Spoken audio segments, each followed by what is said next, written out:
স্বাগতম জানাইছো পোহলাই ভেটৰ এই প্ৰতিবেদনৰ মাজলৈ। প্ৰিয় দৰ্শকসকল, প্ৰাক্তন ছাত্ৰৰ স্মৃতি ৰোমন্থনেৰে উজ্জীৱিত হৈ পৰিছে উত্তৰ যোৰহাটৰ অন্যতম এখন অগ্ৰণী শিক্ষা অনুষ্ঠান ৰেবকান্ত বৰুৱা পাব্লিক হাইস্কুল। আৰু ইয়াত আচলতে আজি দিনজোৰা কাৰ্যসূচীৰে প্ৰাক্তন ছাত্ৰ সমাৰোহ অনুষ্ঠিত কৰা হৈছে। মোৰ সতীৰ্থ আপোনালোকক ইয়াৰ যি বন্দিত পৰিৱেশটো, এই একে বন্দিত পৰিৱেশ ইয়াৰ আপোনালোকক দেখাব। খুব সুন্দৰভাৱে তেওঁলোকে আচলতে মূল যিখন তোৰণ তেওঁলোকে দিছে। আমি ভিতৰলৈ যাবলৈ চেষ্টা কৰিম। ইয়াৰ প্ৰাক্তন ছাত্ৰসকল আহিছে, তেওঁলোকে আজি নিজৰ স্মৃতি ৰোমন্থন কৰিছে। বিভিন্ন বেটছৰ যি শিক্ষাৰ্থীসকল আছে তেওঁলোক আহিছে আৰু দিনজোৰা কাৰ্যসূচীৰে তেওঁলোকৰ এই যি সভা অনুষ্ঠিত হৈছে। মোৰ সতীৰ্থ আপোনালোকক ইয়াৰ যি সামগ্ৰিক পৰিৱেশটো দেখুৱাব।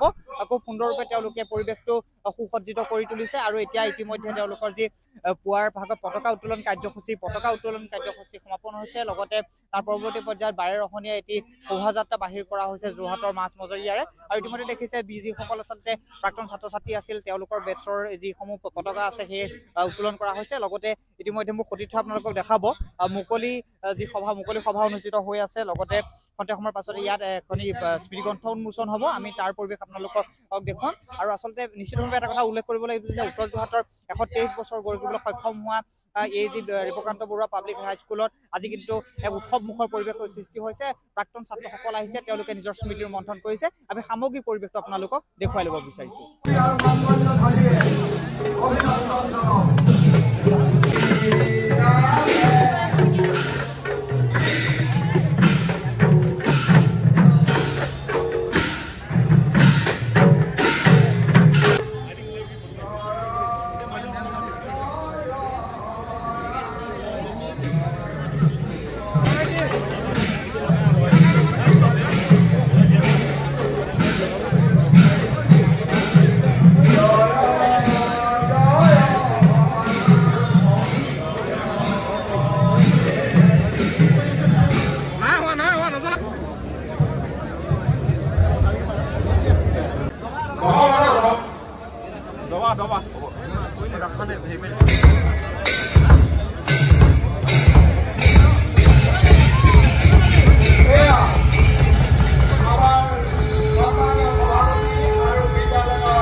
বিদ্যালয়খন নীতি আৰম্ভ কৰিবৰ কাৰণে আমি অনুৰোধ জনাওঁ।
আমি প্ৰাক্তন ছাত্ৰ সমাৰোহৰ লগতে আমি সমান্তৰালভাৱে বিদ্যালয়ৰ আন্তঃগাঁথনিৰ কথা আমি চিন্তা কৰিছিলোঁ আৰু আমাৰ এই চিন্তা প্ৰাক্তন ছাত্ৰসকলৰ সহযোগত সফল হৈছে।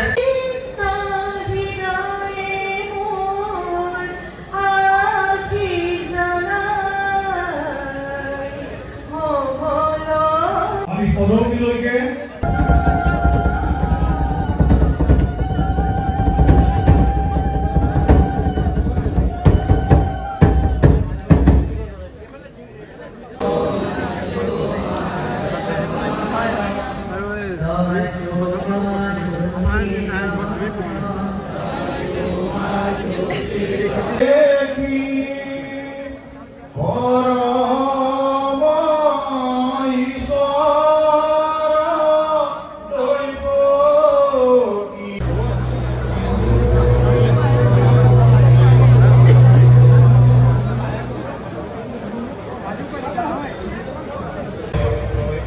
আপোনালোকক কেনেকৈ সন্তুষ্ট কৰিব ইয়াৰ উদ্বেগ ভক্তিৰ মাৰ্গেৰে স্মৃতিক যুগমীয়া কৰাৰ মানসেৰে প্ৰাক্তন ছাত্ৰসকলে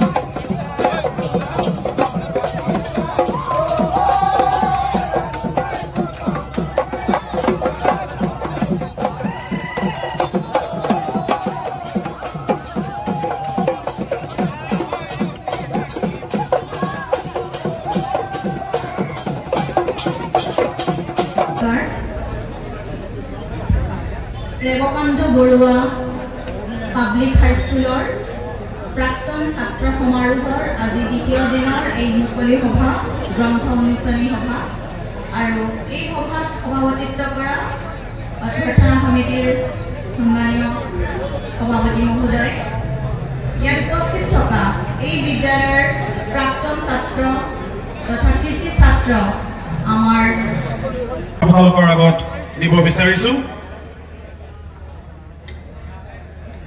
যে শিল্পীৰ যে শিল্পী সত্তা সেয়া সমাজে স্বীকৃতি দিব লাগে আৰু সন্মান যাচিব লাগে এই বিদ্যালয়ৰ